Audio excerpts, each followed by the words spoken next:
soatiga 50 kilo chiqaradigan 4 kilovatlik заводской motor qo'yilgan, 220 voltda ishlaydigan, mana 220 uy sharoitida ishlasa bo'ladigan universal granulyatorlar tayyor bo'ldi.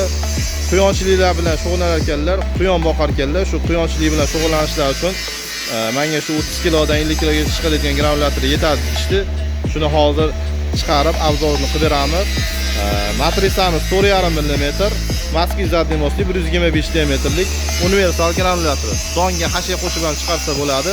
Hozirda yemimiz hop, makka, bug'doy, arpa, tariq, oqshoq, semichka mahsulotlardan iborat aralashma yemni chiqarib ko'ramiz. Bu granulyatorimiz hozir kundagi narxi $600. O'zbekiston bo'yicha viloyat va shahar markazlariga dastavkasi bepul. Hasha mahsulotini 50% qo'shsa bo'ladi, tortuvga qarab. Mana akalar, bunkerini ham to'ldirib qo'ydim. Umuman to'xtab qolgani yo'q, xudo xolasa chiqarishi zo'r.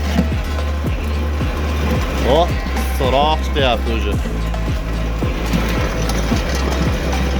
Ro'zg'or bor, mol, qo'y, tovuq, baliq, quyon xohlagan yo'nalishingizda yem chiqaraverasiz. Brollerda jo'jalariga ham bemalol yem chiqarsa bo'ladi. Ovoz degan narsa yo'q. Eshitib ko'rganmisizlar ham ovoz degan narsa yo'q.